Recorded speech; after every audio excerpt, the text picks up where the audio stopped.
আমি তারপরেও মাননীয় প্রধানমন্ত্রীকে আমার এলাকায় আমন্ত্রণ জানাচ্ছি, যাতে করে হাতিয়াতে একবার ঘুরে আসেন। আমি মাননীয় মাননীয় পানি সম্পদ মন্ত্রী দৃষ্টি আকর্ষণ করে বলছি, কারিগরি টিমের রিপোর্ট অনুযায়ী আমরা পর্যাপ্ত বরাদ্দ পাবো কিনা। কার্যপ্রণালী বিধি এবং অন্যান্য বিধি মোতাবেক চালাতে হয়।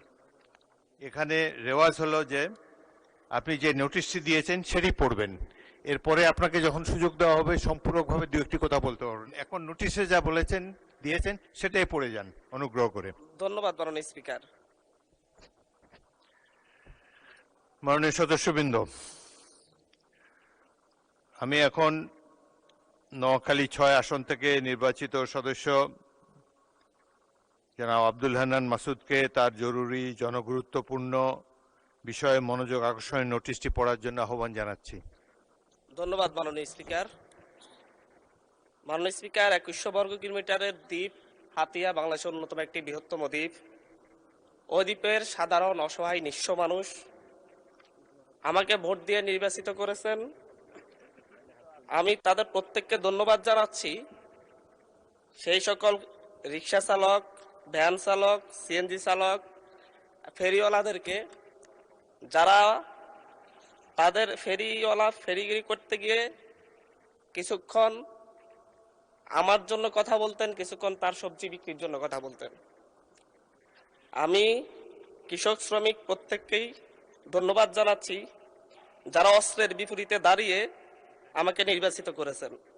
মাননীয় স্পিকার, আমি যে জনগুরুত্বপূর্ণ বিষয় নিয়ে কথা বলতে চাচ্ছি, আমি একটু এখানে উপস্থাপন করার জন্য নিয়ে আসছি।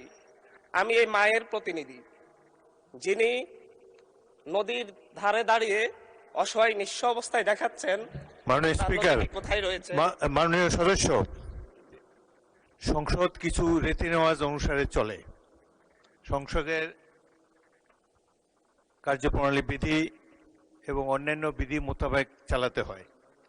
এখানে রেওয়াজ হলো যে আপনি যে নোটিশটি দিয়েছেন সেটি পড়বেন, এরপরে আপনাকে যখন সুযোগ দেওয়া হবে সম্পূরকভাবে দু একটি কথা বলতে পারবেন। এখন নোটিশে যা বলেছেন দিয়েছেন সেটাই পড়ে যান অনুগ্রহ করে।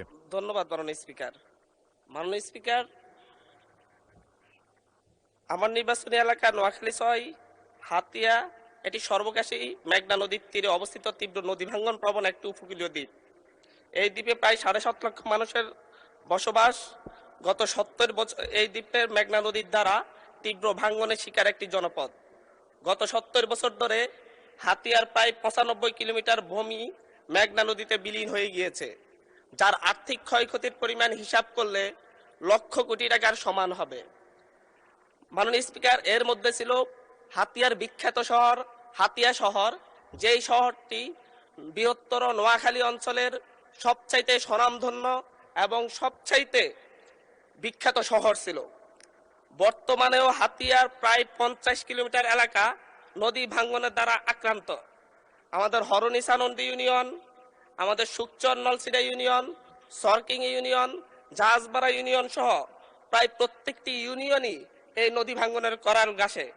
অতি শীঘ্রই হাতিয়া দ্বীপকে রক্ষা করার জন্য, এই ঐতিহ্যবাহী দ্বীপ হাতিয়াকে রক্ষা করার জন্য বাংলাদেশ পানি উন্নয়ন বোর্ড কর্তৃক প্রস্তাবিত মেঘনা নদীর ভাঙ্গন হতে নোয়াখালী জেলার হাতিয়া উপজেলার পোল্ডার নং ৭৩/১ A+B এবং পোল্ডার নং ৭৩/২ রক্ষার্থে সমন্বিত পানি সম্পদ ব্যবস্থাপনা ও উন্নয়ন পেজ ১ এর শীর্ষক প্রকল্পটি বাস্তবায়ন করার জন্য প্রয়োজনীয় পদক্ষেপ নেওয়ার জন্য বিশেষ অনুরোধ করছি।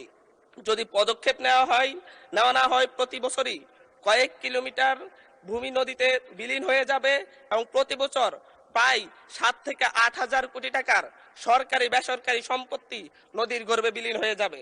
এছাড়াও হাতিয়ার চানন্দি, হরণী, সরেশ্বর, সরকিং, সুকসর ইউনিয়নের আমাদের চাষাবাদের ভূমি, মানুষের বসবাসের জায়গা সহ বাজারঘাট রক্ষা করার জন্য এই বর্ষা মৌসুমের পূর্বেই জরুরি ভিত্তিতে জিও ব্যাগ ও জিও টিউব দিয়ে রক্ষা করার জন্য আপনার বিশেষ দৃষ্টি আকর্ষণ করছি। ধন্যবাদ মাননীয় স্পিকার। ধন্যবাদ মাননীয় সদস্য। মাননীয় পানি সম্পদ মন্ত্রী জনাব শহীদুদ্দিন চৌধুরী অ্যানিকে এ বিষয়ে একটি সংক্ষিপ্ত বিবৃতি প্রদানের জন্য আহ্বান জানাচ্ছি। মাননীয় স্পিকার, আপনাকে ধন্যবাদ। মাননীয় স্পিকার, আপনার সহধর্মিণী ডক্টর দিলারা হাফিজ ইন্তেকাল করেছেন। আমি গভীর শোক প্রকাশ করছি এবং আপনার প্রতি সমবেদনা জ্ঞাপন করছি মাননীয় স্পিকার। মাননীয় সংসদ সদস্য অতীব জনগুরুত্বপূর্ণ একটি নোটিশ উত্থাপন করেছেন এবং নোয়াখালী ৬ জনাব আব্দুল হান্নান মাসুদ, আমি ওনাকে আন্তরিকভাবে মোবারকবাদ জানাচ্ছি।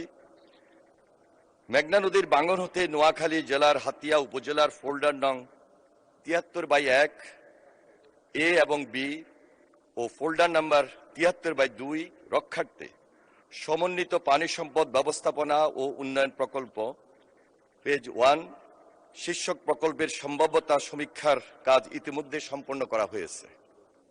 সম্ভাব্যতা সমীক্ষার রিপোর্ট অনুযায়ী আপনার নোটিশে উল্লেখিত নদী ভাঙন আক্রান্ত এলাকার ১১.024 কিলোমিটার নদী তীর সংরক্ষণ, ৪৩.48 কিলোমিটার বাঁধ পুনরাকৃতি অথবা পুনর্নির্মাণকরণ, ১৩.94 কিলোমিটার বাঁধের ডাল প্রতিরক্ষা এবং 5টি রেগুলেটর নির্মাণ কাজের সংস্থানপূর্বক 2025-2026 অর্থ বছরে প্রকল্পটি সবুজ পাতায় তালিকাভুক্তির প্রস্তাব সম্মিলিত ডিপিপির সংক্ষেপ পরিকল্পনা কমিশনে প্রেরণ করা হয়।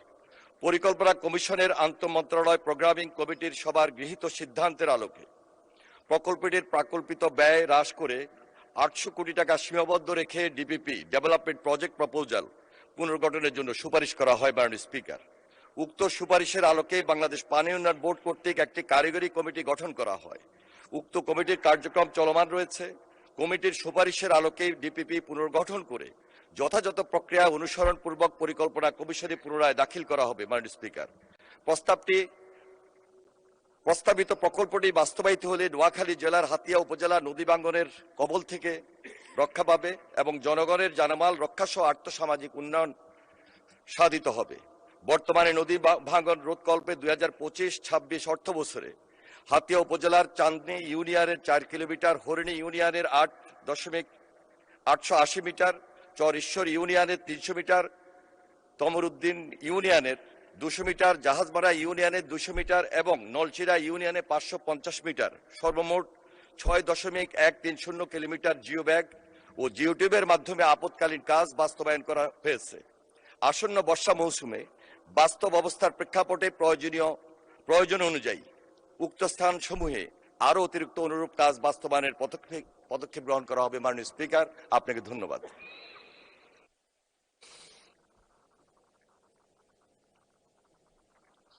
মাননীয় সদস্য জনাব আব্দুল হান্নান মাসুদ একটি প্রশ্ন করতে পারেন। মাননীয় স্পিকার, আন্তঃমন্ত্রণালয় মিটিংয়ে কোনো শুধুমাত্র অফিসিয়াল মিটিংয়ের মাধ্যমে আমাদের এই প্রজেক্টটি 2100 কোটি টাকার প্রজেক্ট কেটে শুধুমাত্র 800 কোটি টাকায় নিয়ে আসা হয়েছে। এই প্রজেক্টটা যদি ডিপিপি আকারে দেওয়া হয়, ডিপিপি আকারে পরিকল্পনা মন্ত্রণালয়ে দেওয়া হয়, এখানে যত পরিমাণ কাজ হবে এটা দীর্ঘমেয়াদে সরকারেরই যে বাজেট সেই বাজেট ক্ষতিগ্রস্ত হবে। কারণ 3 নদীর মোহনায় অবস্থিত এই হাতিয়া দ্বীপ যদি একসাথে সুকসর ইউনিয়ন থেকে বাংলা বাজার পর্যন্ত, সরিশ্বর বাংলা বাজার পর্যন্ত 11.5 কিলোমিটার নদী ভাঙ্গন রোধের কাজ করা না হয়, তাহলে একদিকে ব্লক ফেলা হলে অন্য দিক থেকে এটা ভেঙে ভিতরের দিকে জনবসতি ভেঙে যাবে। আমরা একসাথে প্রজেক্টটাকে পুনর্বিবেচনা করার জন্য অনুরোধ করব এবং আমি হাতিয়ার মানুষের পক্ষ থেকে বলবো যে এখানে বাস্তব যে কারিগরি টিম গঠন করা হয়েছে, কারিগরি টিমের রিপোর্ট অনুযায়ী আমাদেরকে যেন হাতিয়ার এই নদী ভাঙ্গন রোধের জন্য পর্যাপ্ত বরাদ্দ যেন দেওয়া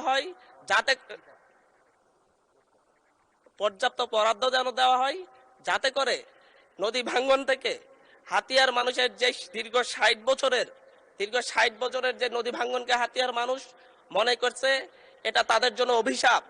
আসলে স্রষ্টার পক্ষ থেকে কোনো অভিশাপ হয় না,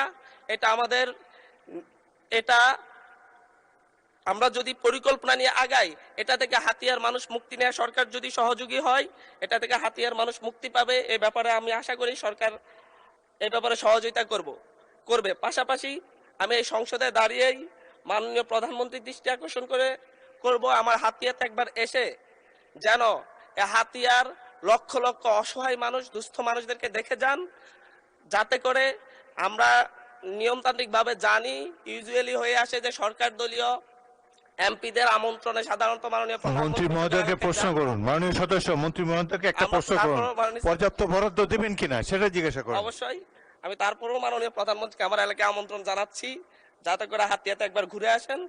আমি মাননীয় পানি সম্পদ মন্ত্রী দৃষ্টি আকর্ষণ করে বলছি কারিগরি টিমের রিপোর্ট অনুযায়ী আমরা পর্যাপ্ত বরাদ্দ পাবো কিনা।